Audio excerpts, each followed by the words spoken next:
And we are live. Good afternoon, Lazy Lappers. Mark G here, your podcast host for today. On our show, we have Miss Sara Vladic. Welcome to the show. Thanks for having me, Mark. It's good to be here. Super stoked to do this with you. So, Sara, just could you tell our viewers, a little bit about yourself, educational background, and your professional history? Sure. My name is Sara Vladic. I am a historian, a filmmaker, a writer, kind of jack of all trades, if that's still a positive thing to say. It is. I graduated from Pepperdine University with dual degree, and I knew I wanted to make movies since I was a little kid. And so I was like, this is what I'm going to do. I want to be a storyteller. I watched Platoon with my dad when I was 6, and it made him cry. And so I was like, if something can make my dad cry, like I want that power, emotionally. And this narrative has such an impact in everything, and how we perceive news and life and everything around us. So I just loved that fact that you could do that with storytelling. And so I went into filmmaking, and from that, I'd always loved history as well, and military history, and had grandfathers and uncles who served. And so kind of just naturally gravitated toward that. And then growing up in San Diego by Camp Pendleton, it's kind of, I was around Marines and Navy all the time. So, so I just fell in love with that kind of storytelling. And as a young teenager, I had heard about the story of the Indianapolis. And again, I was watching a documentary with my dad, and I didn't think it was real. I thought they just said it was the ship that carried the bomb and sunk. And I was like, what? I mean, that's a big deal to be one sentence, right? Okay. And so I went to the library, because this is before internet, it was like Ask Jeeves era. And yes, good old Jeeves. There was not even Google yet. Yeah. And so when, I was like, someone should tell this story. No one had told it yet. And I thought, well, I want to do it, but I was like 13. And so I was like, someone will tell it. By the time I'm old enough to do it, someone will tell it. And then when I graduated college, no one had told it yet. And so that was kind of the first story that I really was passionate about. And so while I was doing filmmaking, while I was, working on sets and earning my spot in the film industry, I was also kind of interviewing Indianapolis survivors. I'd reached out to them. And that's kind of where everything started, with getting involved in history and filmmaking and storytelling as like my background. Okay, cool. So for just the viewers out there who don't know, we're here to get to know Sara. She is a naval historian. So Sara, can you give us a brief overview of like ship's history and its abrupt passing? Sure. I mean, that's a hard one to fit very briefly, but I will do my best. So Indianapolis, most people know this ship from the famous monologue in Jaws, where Quint is sitting down there and they're drinking in the bottom of the boat, and they're comparing like scars and battle wounds and whatnot. And then he goes into the monologue about this ship and why he hunts sharks. And so taking a step back from that, Indianapolis was a real ship. She was a World War II heavy cruiser. She was actually built prior to the war, and she was President Roosevelt's ship of state. So this was a very famous ship, a very beautiful ship. And she earned 10 battle stars. She was at Okinawa, Iwo Jima, Battle of the Philippine Sea, like major battles. And she was the flagship of the 5th Fleet. So she was Spruance's ship. And so she was at the front of the picket line for all these major battles. And it was from her deck that he commanded most of the Pacific War. It was between him and Halsey, who were commanding the Pacific Fleet. So by the time, 1945 rolls around, this is a very, prestigious ship. It's a ship of state. It had, people wanted to serve on this. They kind of, fought to serve on this ship. Of course. And so that's important later when you find out what happened to her, why it was it made it even a bigger deal.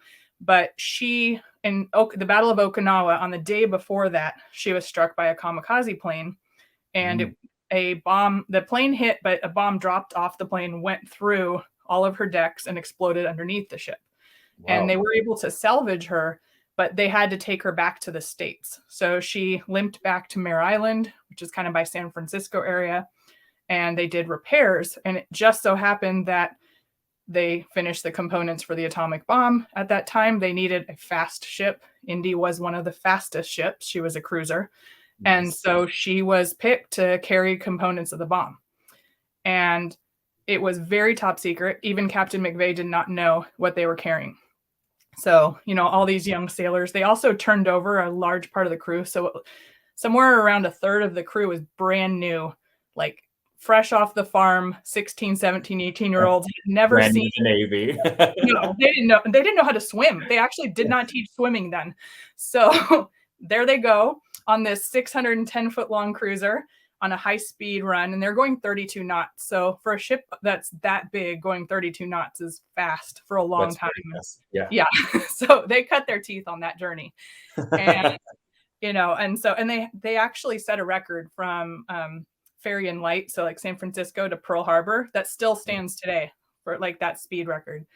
And then they delivered the components of the bomb, and after they delivered them, there's a lot of confusion. People think it was sunk before those parts were delivered, but it was right after that mission that she was told that she was in safe waters. She was told to, at this point, we were getting ready for the invasion of Japan. So our fleet was moving toward the Philippines, and that's where everyone was doing their, drills and getting ready. For November was when we were planning to invade Japan. Okay. So this is July of 1945. And so after this mission, they're headed, across to the Philippines from Guam. And they're told this is backwaters of the war. Don't worry about it. Take your time. You're fine. They weren't told that we knew that we had 4 Japanese submarines headed directly toward our path. One of which did strike Indianapolis just after midnight, July 30th. So it's actually the 77th anniversary is coming up this week. Yeah. So they were sunk just after midnight, moonless night. The moon came up at the basically the exact moment the Japanese submarine surfaced. Spotted them. They were headed right for I-58, commanded by Hashimoto, and he fired 6 torpedoes, 2 of which hit the ship. 1 took off the bow. The second one took the afterstack and hit the ammunition stores. So it essentially blew all the power out. It blew everything. It killed, I think about 300 were killed initially. And then the ship sank very quickly because it took out communications. So the engine room, thinking the enemy's close, they're like, let's get out of here. They're firing things up. They don't know the bow of the ship has been torn off. So all the water is going in through breaking the bulkheads. Ship is listing and then sinking. So in 12 minutes, the ship is gone off the face of this earth. And from men sleeping or getting off duty at midnight, 12 minutes later, they're now swimming in the Pacific. No one knew they were missing. No one knew the ship went down. There was not an SOS that successfully got off because there was no power. So here they are in pretty much 300 miles from the closest land, and no one knows they're out there. So for the next 5 days and 4 nights, 5 days, they are now fighting off. They're swimming too. They're not in rafts. So only of the 1,195 that were on the ship, only about 30 were actually made it on rafts. The rest were in life jackets or swimming or on, finding junk that floated up from the ship, floating on that. So they fought off sharks. That's what the story is famous for. They fought off dehydration. A lot were injured in the sinking. And so by the time that they were miraculously spotted and picked up, only 316 survived. Out of the 1,100. Yeah. So 1/4 of the crew lived. And it was, and then it was pointing fingers and who did it and why and how could this happen? Now, I remember I told you how it was a very, very well-known ship. How could the Navy not know where it was for 5 days, especially when it was supposed to report for training and they never showed up? And there were actually people that knew she was there, but the directive at the time was, during wartime, was you don't report non-arrivals. You only report arrivals. So the guy said, well, it's not here, but that's not my job to tell anyone. So they went on their way, and these men fought off all these, things I mentioned, the sharks and everything. And And That's thankfully, incredible. 316 did survive, Okay. but it was a miracle that they did. Absolutely. So, like, what led your interest, to this historical sinking of the ship, and what about the event called you, and just to share their story? Like I said, initially, I think it was that documentary, that mystery Okay. surrounding, like, it was this incredible story and no one knew it. And I was like, how does no one know this story? And Yeah. my history teachers didn't even know about it. And so, I was like, well, is this real? And that kind of sparked the interest. And then I think the fact that no one still knew anything about, no one knew nothing about it. And like 6 years later, 7 years later, and I was like, I want to fix that. So that really started it. And then when I graduated, I reached out to the survivors. I found them. Now I could Google, and I found their organization. Found them. Nice. Yes, it was much easier. And they invited me to a reunion. And that was in Okay. 2001, my first reunion. And I got to go meet these men who were heroes to me.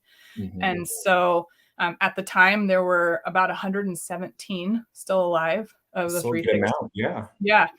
And they kind of took me in like grandparents. They became family, and I got to spend time with them. I'd go to reunions, I'd go visit them when I could. So, it was, I'd be working and I'd Mhm. basically be saving all my money to go do interviews with them and visit them and spend time with their families. And and then they made me an honorary survivor. And so it was like Nice. family. So, and then in like 2004 at a Denny's in Las Vegas, they sat me down, a group of them, and said, "We want you." They want me to be their storyteller, Oh, that's and awesome. it was just an incredible honor. And that kind of, I made a promise to them that I would never let this story be forgotten. That was kind of my job. And so I took, I'd interviewed, not by this point, years later, but total, I interviewed 104, I think it was, on camera. And Wow. then Out of additional the one, 116, correct? I won 17. Yeah. 117. Yeah. That's a So I great amount. interviewed almost all of them on camera, and then some on, it was only audio, or they didn't want to be on camera because they were in Okay. their 90s at this point. So they were just like, yeah, well, you can record it, but not on video. So Okay. I was almost able to interview all of them and take their stories and kind of piece it together. And this whole time with the objective to do a movie about this. Okay. And so I had all this footage, like almost 200 hours of footage of interviews. And I was like, I can't be the only person that ever sees this. Mhm. So I need to, like, so I made a documentary, but it was not intending to make a documentary. And it absolutely worked. And I thank God for that, because somehow he gave me this idea to put everyone on the same kind of background from the beginning, and over 10 years. And HD didn't exist when we started. Okay. So for this to work, it was absolutely God being part of it and Yes. overseeing it. And so, because I mean, I was a 21-year-old kid, like I didn't know what I was doing, and it worked out. So we did a documentary, and then we were going to make a TV series about it, and they said, well, it has to be based on a book. And I had never Mm. written a book, but I had written screenplays. So I partnered with another writer, and we co-authored it, and we did the book Indianapolis that came out in 2018. And that we actually found out a lot of information that had never been released before. We found the diaries of Robert Furman, who he was integral in the Manhattan Project. He was one of the like 4 people that actually knew the big picture. Okay. So we actually have his diaries that he carried on the ship while he was standing next to the Wow. bomb, and things like that. Like, we found these incredible treasures. We found out all these things that, the part of the story I didn't tell in our interview here is that McVeigh was court-martialed for the ship, and he was the first captain to be court-martialed for the loss of a ship in wartime, and he was Okay. absolutely a scapegoat for this, So right? he They was had the commanding officer at that time. Yes. Okay. And so so we found kind of damning papers that really helped, not, I don't want to say clear him, because he was cleared by this point, but there was a lot of mystery behind why and who and how this could have happened. And we actually found those documents and were able to incorporate that into the book. We also found that, like, the Friday before the book was due on Monday, we got a random phone call from the East Coast, and this guy said, "Hey, my dad was the prosecuting attorney against Oh, wow. McVeigh. Do you want all his notes? I found the papers." And this thing had been going for years and years about why the Navy went after him specifically, right? The Mhm. captain. And they always said it wasn't for losing the ship. It wasn't for losing the ship. But in the handwriting of the prosecuting attorney's notes, it It's says we have to get it for losing the ship. So, we had the smoking bullet kind of thing, our of smoking course. gun. And so these things were all able to like put a lot of mysteries to rest about this story. And one of the best moments ever was that when I finished the book and I gave it to some of the survivors to read, because I'd been consulting with them as we were writing it. And one of them, who was an ensign at the time aboard Indianapolis, said, "You got it right, kid. You're the first one that got it right." Nice. And I was like, okay, I don't care what anyone else thinks about this book. Like, if they think Mhm. it's true, and that's, we did the right thing. So it did really well. And we actually got best book of 2018 for history for Amazon. Oh, And that's we beat Stephen amazing. King and Okay. and stuff like, so it did really well. And the survivors and their families were very happy with it. And now we're going back and trying to do the TV series again. So it's kind of where we're That's at with all of it. awesome, and congratulations on that, book recognition. That's huge. It was a big deal. It was an unexpected icing on the cake kind of thing. Of course. So, just through this experience, what has your relationship been like with, the survivors? And maybe you could share with some of our podcasters who are going to see this, some of your favorite discussions or stories that they've shared with you. Oh man. I know So it's a lot. I know I've been hanging out with them for 21 years now, so there's a lot. But a great example, like, so there's two survivors left, Okay. and one is 95, one's 98. So we're not Out of going the to have 117. out of the 316 who survived the whole Oh, thing, okay. two are left. Yeah, and so we just got to spend 3 or 4 days with them in Fredericksburg at the Nimitz Museum, or the National Museum of the Pacific War. And, they traveled there for this. And we didn't know that that was going to be possible. But Mhm. getting to be, for the first time after COVID, to be back with them. And it Yes. was like having a family reunion. It's Right. just this great time. And they share these little stories. It's not, when we all get together, it's not like, oh, the big war picture or the big like dramatic thing. It's the little moments where they talk about how some of their favorite things were to play like gin rummy on the ship.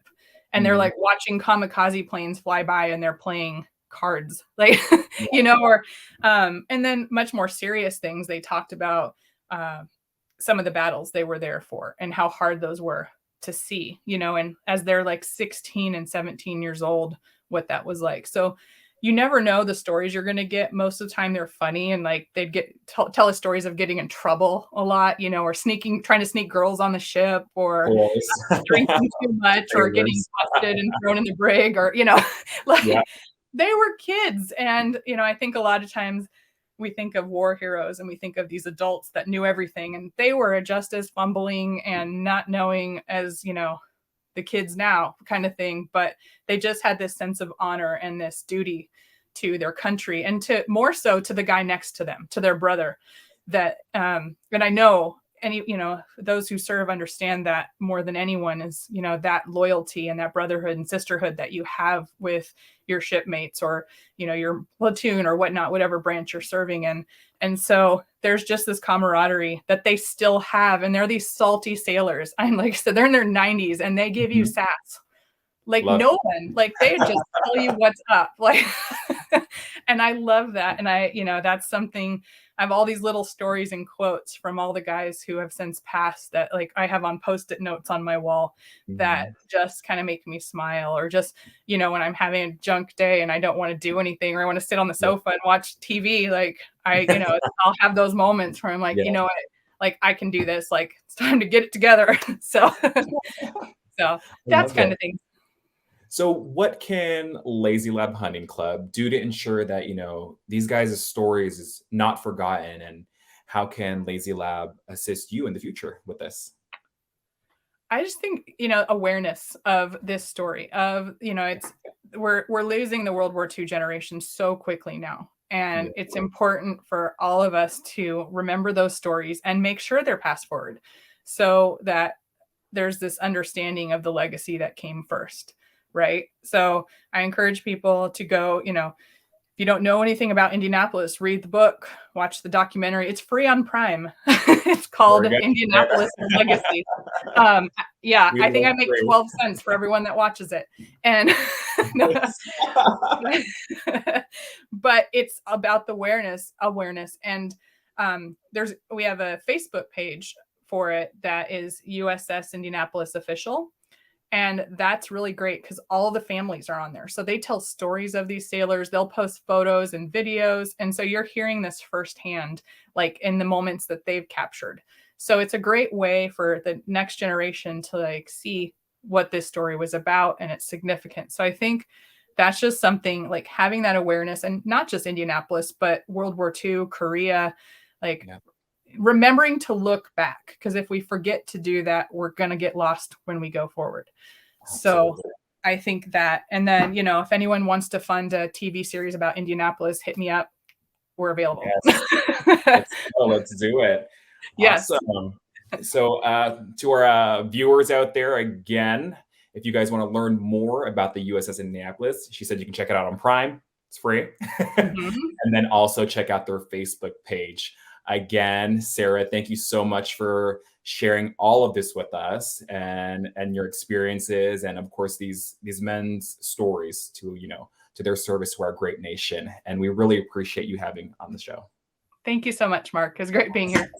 Thank you, Sara. All right, Lazy Labbers, until next time, this is Mark G signing out.